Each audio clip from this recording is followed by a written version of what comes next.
Empires and Puzzles. Thought I'd do like a short little video of what the game's all about. I mean, if you guys like Jewel Blast and like Jewel Jungle and games that involve like jewels and make combinations and all that type of stuff, I would definitely recommend Empire and Puzzles because it's a really fun game. It's a turn-based strategy type of game that has the whole jewel part. As you can see, so far I'm on the 7th area, but I just been getting annihilated. The game definitely does scale up in difficulty, and it does have like a kind of like a Pokemon elemental sense. Like here's my team members right now, but as you can see, there's only 5. You can only have five team members, but you can see there's purple, red, green, blue, and then yellow. Purple's poison, yellow is holy, I think. You have blue, which is basically your water, green, which is your grass, and you have red, which is your fire. But yeah, it definitely does scale up in difficulty. We'll come over here to this one. There's usually between like 6 to 8 levels, but for like higher ones like this, they usually go up to like 9, and then they'll have like a tower on the map, and that means that someone else controls that area, which tends to be an AI, so you have to defeat them. When you see ones that are like this one here, for instance, that have the like little wings and the horns, that means they're a elite type enemy, so they're twice as hard. So it can make the game very difficult, especially if you're at a lower level.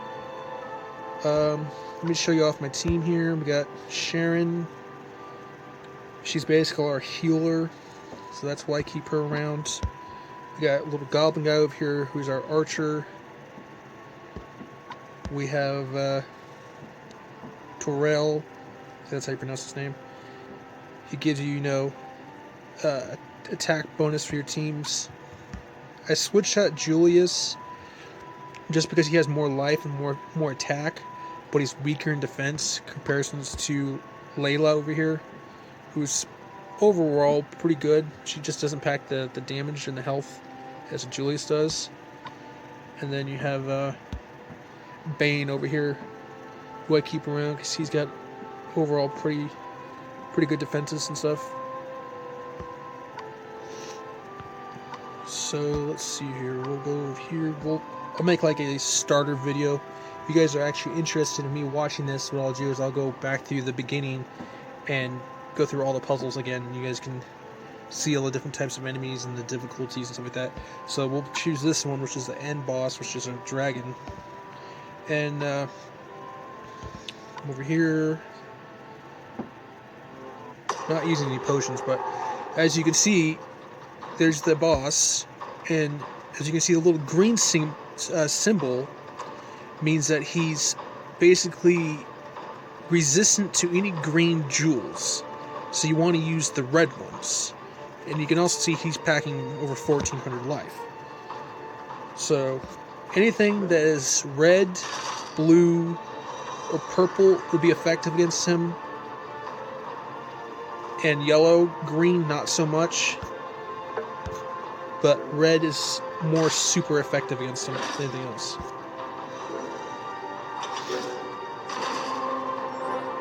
Sometimes if you get a nice good combo, you get these gems, which will activate all the rest of these little yellow jewels of the same color. And if you look at the bottom character bars, you can see their health and their blue bars. Every time you get a combination of 3 jewels of the same color or more, their little blue bars fill up, and it allows them to activate their ability. So for my healer over here, she can heal the entire team as long as I can get her blue bar filled up. And Bane over here uses his ability, which hits a lot harder. But you gotta be kind of careful because the AI has its own special abilities too. And if you see the little sword right next to his health bar and his XP bar, every time you land a combo or you waste a turn trying to get XP for your own characters, it does the same thing for the bosses and other enemies too, who have their own abilities. So it makes the game quite a challenge. And like I said, I've been just getting annihilated lately, just for being under-leveled and going to higher level difficulties, and I'm just sweeping and one-shotting my team and stuff. It's kind of ridiculous.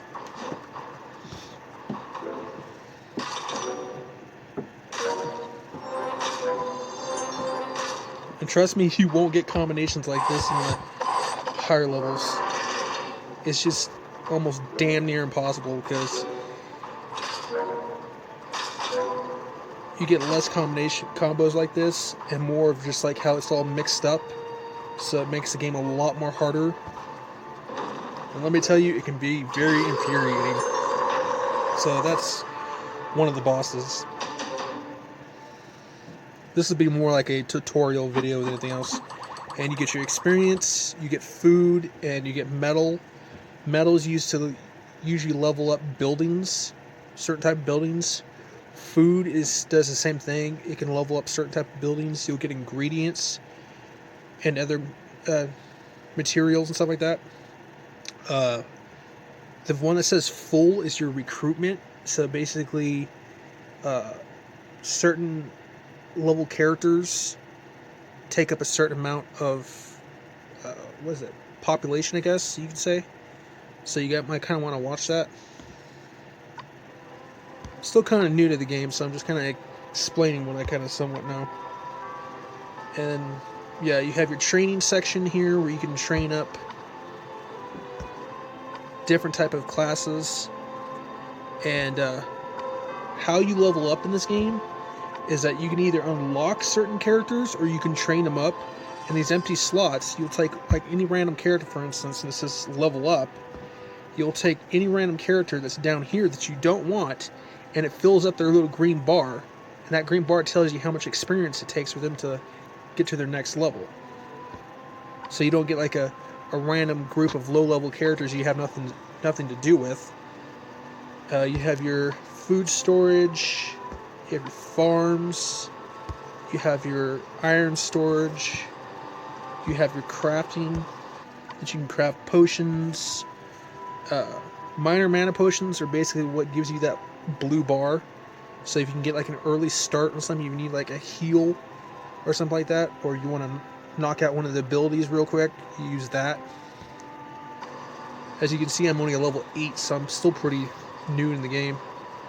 And then if you come over here, you have your watchtower, and if you're online, you can't be attacked by another person. But if you get offline as other people scale through the game and they come across your turf, they can actually attack you.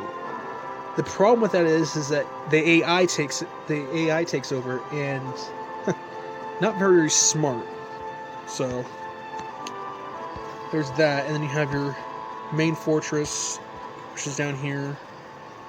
Raids, you can find an opponent and choose random people to actually take on. As you can see, my trophy level is level 60. So you think that they would make him at even levels, but if we go to find an opponent, you can see right here he's level 60, but he's got like high-end level 20s. There is no way I'm taking on that dude. And his team power is 12-15, where mine's only 11-5, so I would easily get beat by him.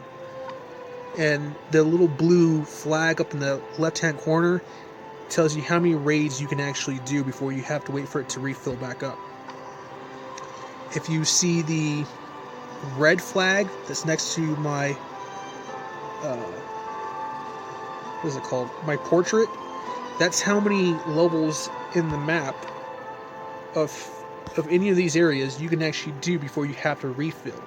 And the purple one is taking on titans like this guy down here, which gives you a certain amount of time to actually defeat a titan. And they have about 75 to 80,000 life. So you need some really high-end characters to be able to actually, beat them. The little top chest over here is for if you manage to defeat 100 monsters, it'll refills up, and you can unlock certain items. The second one is for defeating opponents, either like up through the map, or I'm pretty sure you can do it through raids, and then you have Titan ones. so it's not really easy. And then, yeah, recruits. That's how many recruits I can have, is up to 38. Oops. And then you can see my iron I have, you can see the food I have. The blue gems is the ability to actually skip waiting time process. So if you like plan to recruit a new character or plan to build a new building, you have to wait a certain period of time. You can use gems in order to actually skip that period, but they tend, depending what you're actually planning to do, the more gems it'll actually cost you. So there's that. And then you have your little missions that you can do. If you manage to complete any of these, it gives you the gems and stuff like that. Alliance, I really have no idea what that's all about. I mean, you can join random people's guilds and stuff like that, but it really doesn't do anything. I thought it was supposed to do something for the Titans, but apparently you're fighting the Titan by yourself, not as a team, so no idea what that does. And you see the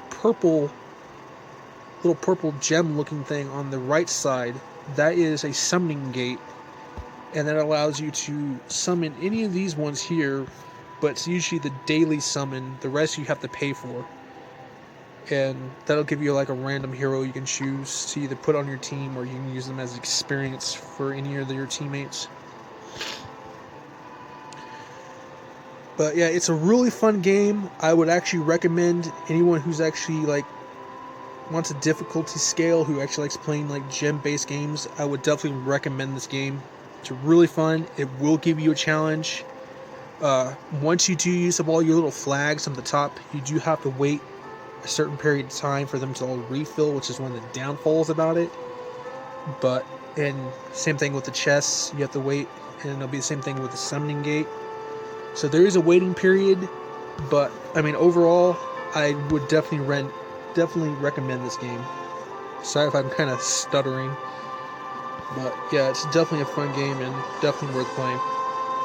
So if you want to see more of this, I might put up a couple of videos just doing some random battles, some random like boss battles and stuff like that, so you can see the tone and difficulty of it.